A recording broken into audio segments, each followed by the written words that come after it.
E Ratinho Júnior apareceu em segundo lugar em uma pesquisa para a corrida presidencial divulgada durante esse feriado. Outro ponto também divulgado na mesma pesquisa é sobre a avaliação do governo atual de Luiz Inácio Lula da Silva. A rejeição dele aumentou. 27% dos pesquisados acham o governo péssimo. O Instituto Paraná Pesquisas divulgou na última sexta uma avaliação com vários cenários para a próxima eleição presidencial. Em um deles, numa disputa estimulada, o governador Ratinho Júnior aparece em segundo lugar com 12,8% das intenções de voto, atrás do presidente Lula, que tem 21%. Na sequência, aparecem Ciro Gomes com 9,2%, Simone Tebet com 8,7% e o governador do Rio Grande do Sul, Eduardo Leite, também com 4,1%. Nesse cenário, 6,4% dos entrevistados ainda não sabem em quem votar e 21% declararam que votariam em branco. Quando o Instituto aumenta a abrangência e coloca vários nomes, Ratinho Júnior acaba dividindo mais votos. Por exemplo, com o senador Sérgio Moro. Moro teria 6,7% das intenções e Ratinho Júnior 4,6%. Os dois são lembrados também na pesquisa espontânea, quando não são indicados os nomes aos entrevistados. E nesse caso, os dois apareceram cada um com 0,1% das intenções de voto cada. O presidente Lula aparece na frente em todos os cenários pesquisados pela Paraná Pesquisas, inclusive nessa pesquisa espontânea, quando o nome do ex-presidente Jair Bolsonaro também é lembrado pelos entrevistados. Lula teria 22,1% de preferência, enquanto Bolsonaro surge em segundo com 14,3%. Outro ponto também divulgado nessa pesquisa é sobre a avaliação do governo federal atual. O Instituto pesquisou pela segunda vez a satisfação do brasileiro com o governo do presidente Lula. Na primeira pesquisa, em maio deste ano, os entrevistados consideravam a administração do petista como ótima e chegavam aí a 15,8% desse público. Na pesquisa divulgada neste feriado, o índice caiu para 13%. O que consideravam aí boa administração eram de 23% em maio, agora são 25%. Regular, 24% contra 25% hoje. A rejeição aumentou. 7% dos entrevistados da primeira pesquisa consideravam o governo ruim e 25,7% péssimo. Hoje, são 8% considerando a gestão ruim e 27,1% considerando ela péssima. De um modo geral, a aprovação de Lula chega hoje a 51,6%, avalia a Paraná Pesquisas, enquanto a rejeição está em 43,7%. 4,7% dos entrevistados não souberam opinar. O levantamento dos dados foi feito através de entrevistas pessoalmente com eleitores com 16 anos ou mais em 26 estados e também no Distrito Federal e em 162 municípios brasileiros entre os dias 29 de setembro e 13 de outubro de 2023, sendo auditadas simultaneamente a realização, no mínimo 20% aí das entrevistas. Vamos lá, primeiro falar do governo Lula nessa pesquisa, até para poder desdobrar isso aqui para o governador Ratinho Júnior do Paraná. O governo Lula vai mal, muito mal, né? O pessoal que fez o L se arrependeu, cada vez cresce mais. Aí você pensa, mas é óbvio isso, né? O governo Lula não tem feito as entregas de pautas de esquerda que prometeu, principalmente para as minorias, né?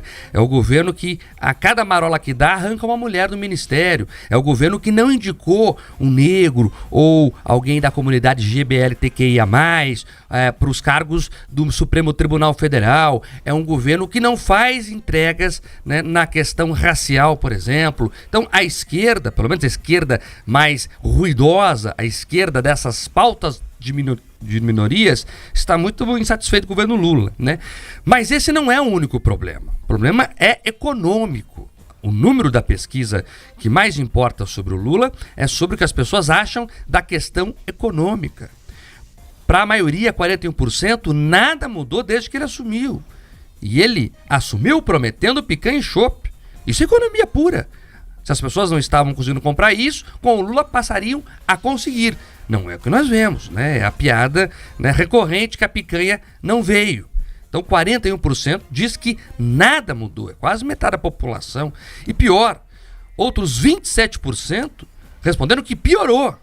Então você tem ali uma massa muito grande de pessoas que percebem uma piora na economia, ou pelo menos que nada melhorou. E nós estamos vindo ainda de um pós-economia da pandemia. Então você veja que Alguém acha que nada mudou ou piorou, né? Mesmo a situação que nós estávamos no fundo do poço. É um número muito ruim para o presidente Lula, né? Na questão econômica. As pautas de valores, né? As pautas culturais, né? Ele se acerta lá entre eles. O problema é esse número aqui acendeu inclusive a luz vermelha lá no pessoal do Palácio do Planalto.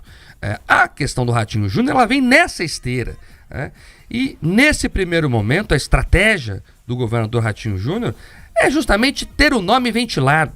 Pouco importa quantos % aparece ali. Nós estamos há mais de 3 anos do próximo pleito presidencial. O nome dele já vem sendo dado como um dos principais concorrentes. Veja, ele aparece como se fosse a terceira opção hoje. A primeira é o Tarcísio de Freitas, de São Paulo. A segunda seria o Romeu Zema, de Minas Gerais. E aí viria o Ratinho Júnior aqui do Paraná. Essas são as opções do tabuleiro atual. Esse tabuleiro muda o tempo todo. Aí o que se aposta? Não, o Tarcísio de Freitas dificilmente vai trocar uma reeleição que pode ser tranquila para o governo de São Paulo para se aventurar numa disputa nacional. Ele vai na segurança. Isso é o que as pessoas fazem a conta hoje. Tudo pode mudar em 3 anos. O Romeu Zema já fez algumas incursões nacionais e apanhou bastante. Até ele recuou um pouco, perceba. Ele passou ali alguns meses ativamente, dando entrevistas, inclusive em veículos estaduais, tentando ali se capilarizar nos estados em que ele não está presente, aqui no Paraná, por exemplo. Aí depois apanhou um pouco, tirou o pé, ele deu uma submergida, E nesse contexto aparece o Ratinho Júnior, que tem ali um desempenho que você pode olhar e perceber que é bom. Em um dos cenários, ele aparece em segundo lugar com o famoso 2 dígitos. O que vai acontecer até lá? Ninguém sabe. A gente tem que esperar para ver o que vai acontecer. O governo Lula tem entregas para fazer ainda. Nós temos que avaliar se vai conseguir fazer as entregas ou não. É aquela coisa, nesse momento, da análise de olhar o copo meio cheio ou meio vazio. O pessoal que gosta muito do governador vai olhar, olha, mas o copo está meio cheio. Ele fez 2 dígitos em um dos cenários e está despontando ali como um franco favorito para crescer. Ou você pode olhar o copo meio vazio, não deu certo. É a terceira opção, os outros cenários vai mal, não vai bem no Nordeste, o que é esperado para o candidato de direita, mas daí os outros vai lançar a mão do pai, que é um legislador muito famoso lá no Nordeste, pode ajudá-lo na conquista desses votos.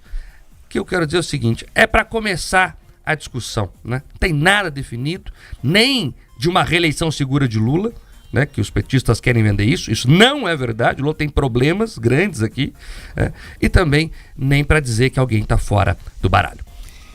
E a chave para essa disputa eleitoral, para essa prévia, para os nomes e as respectivas viabilidades, o Mark pincelou aqui, mas é fundamental que a gente tenha isso claro, como se fosse um grande farol norteando o nosso entendimento, que é a economia.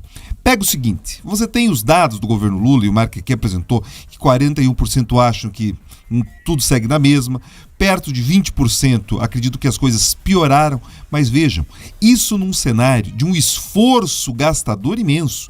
Você não tem um governo que começou um primeiro ano de mandato numa questão restritiva como é usual, porque tradicionalmente o que acontece? O governo inicia suas atividades com o orçamento aprovado pelo governo anterior.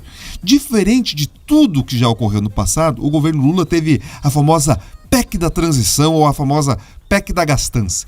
E mesmo com todo esse esforço, com todo esse dinheiro injetado na economia, uma série de programas de característica talvez populista, você pega a questão dos carros, você percebe alguns outros programas ligados à questão do crédito, você vê uma recomposição ali, pegando o Auxílio Brasil e transformando de maneira permanente no Bolsa Família, nem assim você percebe que a economia conseguiu sair de pequenos espasmos. Então isso tem segurado muito do que a população tem achado. Percebam, parte dessa aprovação ruim ou dessa desaprovação tem crescido em estados em que se esperava que o PT crescesse, que é principalmente ali Sudeste e Nordeste. Os dados não melhoraram. E quando o governador Ratinho Júnior traz e tenta apresentar os seus dados como se fosse ali um currículo para se contrapor ao que tem acontecido no Brasil, ele também lança a mão de dados econômicos. Ele mostra lá indicadores de crescimento da economia do Paraná, mostrando ritmos maiores, inclusive, do que os chineses.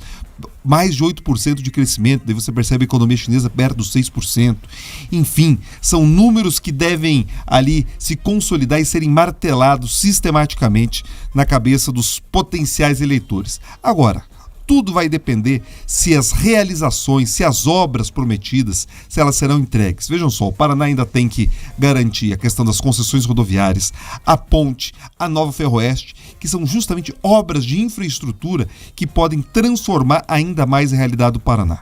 Então não estranhem e não achem que está desconectada parte, inclusive, do discurso da oposição, Mark, que tenta dificultar a vida do governador, tentando atrapalhar o pedágio, atrapalhar a ponte, atrapalhar de fato todas as obras que podem transformar, que isso já não está conectado a esse debate nacional. Está conectado sim, porque o temor de novos players, novos atores surgindo para disputar a presidência, isso assusta e assusta muito esses tradicionais nomes da esquerda. Claro, mais cedo a gente trouxe aqui a informação em torno da pesquisa feita pela Paraná Pesquisas, levantando aí possíveis cenários já para a presidência, né? Colocando o nome de Ratinho Júnior e o do senador Sérgio Moro como nomes aí que são lembrados pelos brasileiros, e também a avaliação aí do governo Lula. Diante disso, a gente teve aqui algumas pessoas comentando, olha, que esperam, por exemplo, o Ratinho Júnior no Senado, numas próximas eleições. É a opinião do Leandro Decomain. O AJ Prado trouxe aqui um comentário já tentando prever o que pode ocorrer diante desses resultados. Ele disse: agora o Ratinho vai começar a enfrentar problemas com o governo federal, com certeza vai começar a perseguição. Ele já está prevendo aqui que, de alguma forma, o fato do nome do Ratinho Júnior aparecer ali com um certo índice nessas pesquisas para presidente da República pode fazer com que a atual gestão, que é claro, diz aí já que vai buscar uma reeleição, comece a tentar retalhar aí o executivo aqui do Paraná para evitar essa escalada no nome de Ratinho Júnior. É o que a gente tem trazido, é a análise que nós temos apontado aqui no Jornal da Manhã. Percebam que não é, por acaso, não faz parte simplesmente de uma atividade isolada que a bancada do PT paranaense e outros parlamentares de esquerda têm atacado justamente essas grandes obras do Ratinho Júnior. Percebam que toda e qualquer obra que pode ter um impacto nacional, você percebe a inserção do Ratinho na B3, lá na Bolsa de Valores, levando tanto as obras quanto as grandes licitações, você tem ali críticas e tentativas, tanto políticas quanto judiciais, de impedir esse caminho. Então, é a mesma estratégia que eles estão usando lá na cidade de São Paulo. Você percebe que o prefeito Nunes tem enfrentado uma série de judicialização para impedir ou para ter problemas na sua reeleição. O Ratinho Júnior pisou agora com o pé na água da disputa nacional, ele enfrenta sim, Bia, esse tipo de resistência. Então, é a análise que eu tenho feito aqui no Jornal da Manhã e acerta o nosso ouvinte quando faz esse tipo de conexão.